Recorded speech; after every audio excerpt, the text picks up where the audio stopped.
ఏంటి సార్ ఏం జరుగుతుంది మంచిర్యాలలో? అసలు ప్రేమ్ సాగర్ గారికి పరిస్థితి ఎలా ఉంది? మంత్రి పదవి ఈసారైనా వస్తుందంటారా?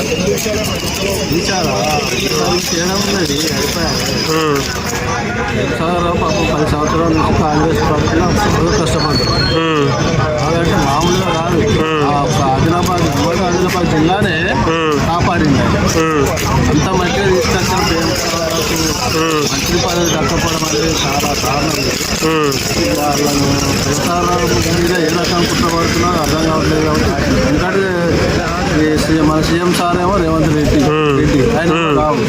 ఈ విధంగా గిట్ట తీసుకొస్తున్నారా, లేకపోతే వేరేది ఏమన్నా ఉన్నదా, ఇంకేమన్నా డబ్బుల గిట్ట అమ్ముడు పోతున్నారా రేవంత్ రెడ్డి? అది తెలియదు. కానీ కాకపోతే ప్రేమ్ సాగర్ రావు దక్కపోవడం అనేది అది కరెక్ట్ కాదు. అంటే ఏం జరుగుతుంది అసలు? మొన్న కేటాయించిన నలుగురికి కూడా చాలా అన్ఎక్స్పెక్టెడ్ క్యాండిడేట్స్, అసలు తెలియని వాళ్ళకి ఇవ్వటం అది కొంచెం చాలా మందిని ఇబ్బంది పెట్టింది. అసలు ఏంటి వాళ్ళ ఉద్దేశం? కాంగ్రెస్ పార్టీ ఏ రకంగా వెళ్తుంది అనుకుంటున్నారు? అసలు కాంగ్రెస్ పార్టీ గెలిచినప్పటి నుంచి ఉద్దేశంగా రాస్తున్నారో అర్థం కావట్లేదు. రేవంత్ రెడ్డి ఏం చేస్తుందో అర్థమైతలేదు. తెలంగాణలో ఉన్నది కాంగ్రెస్ పార్టీ. అవును. రాజకీయం వెళ్తున్నది మాత్రం బీజేపీ పార్టీ. ఓకే. కాంగ్రెస్ నేత ఎవరైనా మాట్లాడుతున్నారు? నేతలు ఎమ్మెల్యేలను మాట్లాడుతున్నారు, ఏ మినిస్టర్ అన్న మాట్లాడుతున్నారా? బీజేపీ వాళ్ళు మాట్లాడుతున్నారు. వాళ్ళు ఇష్టం ఉన్నట్టు రోడ్ల మీదకి వస్తున్నారు, ఇష్టం ఉన్నట్టు మాట్లాడుతున్నారు.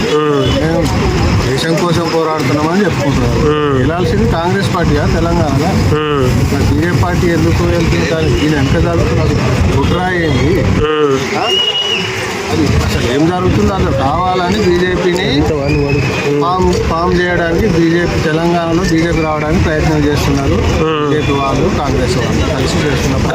అన్న అక్కడ ప్రేమ్ సాగర్ రావు గారికి అయితే మంచిర్యాల జిల్లా మొత్తం ఉమ్మడి ఆదిలాబాద్ జిల్లాలో మంచి పేరుంది.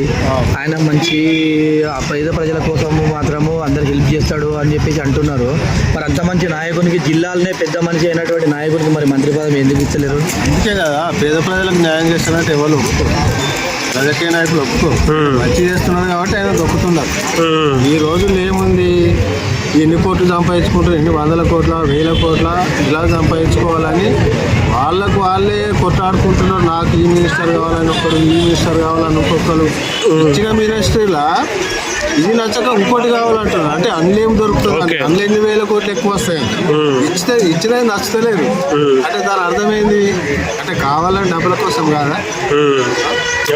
నాకు ఇచ్చిండు ఈ మినిస్టర్ అంటే దీన్ని ఎట్లా ప్రజలకు ఎట్లా పరచాలి, దీన్ని ఎట్లా అభివృద్ధి చేయాలని తీసిపెట్టి నాకు ఇది కాదు, నాకు అది కావాలంటే డబ్బులు వచ్చేది కాదు, కాకుండా ఎంతుందో తినడానికే చేస్తున్నారు తప్ప ప్రజలకు మేలు చేయడానికి కాదు. ప్రజలకు మేలు చేయడానికి ఏ మినిస్టర్ ఇస్తే ఏమవుతుంది? ఏది ఇచ్చాను అదే పాటించు, దాని నుంచి అభివృద్ధి చేయ ప్రజలకు. అంటే ఫస్ట్ నుంచి కూడా కాంగ్రెస్ లో ఇదే మైనస్ కనిపించేది, నాయకుల మధ్యన ఐక్యత లేకపోవడం, ఒక లీడర్, స్ట్రాంగ్ లీడర్ లేకపోవడం అనేది. అది ఇప్పుడు కంటిన్యూ అవుతుందంట. ఐక్యత లేకపోవడం అని కాదు, ఐక్యత ఉండరు. వాళ్ళ స్వార్థమే అంతా. నాకు ఇది కావాలి, నాకు ఇది కావాలి. వాళ్ళు కలిసి పని చేద్దామంటే ఐక్యత కావాలి వాళ్ళకి.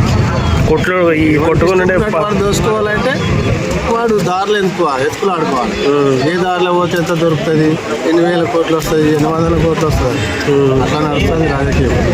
ఈ రోజుల్లో రాజకీయ నాయకుడిని సినిమా హీరోని నమ్మినోడు మోసపోతాడు అంతే. ఏం లాభం? రాజకీయ నాయకుడు కోటేస్తే వాడే వచ్చి చంపుతున్నాడు, వాడే వచ్చి భూములు గుంజుకుంటున్నాడు. గుట్టిగా పొక్కి ఆ స్కీమ్ ఈ స్కీమ్ అని పేర్లు చెప్పి వేల కోట్లు చూసుకుంటున్నాడు. సినిమా చూస్తే ఏముంటుంది? మన భార్య పిల్లల కడుపు కొట్టి వానికి పెడితే వాడు వేల కోట్లు సంపాదించుకొని వాడి పిల్లల్ని అమెరికాలో అక్కడెక్కడ చదువుకుంటూ వాడు ఎంజాయ్ చేస్తున్నాడు. నిజమైన వ్యక్తి కరెక్ట్గా ఆలోచించు. సినిమా హీరోని నమ్మినోడు, రాజకీయ నాయకుడు నమ్మినోడు ఎప్పుడు బాగుపడాలి. Okay sir, thank you.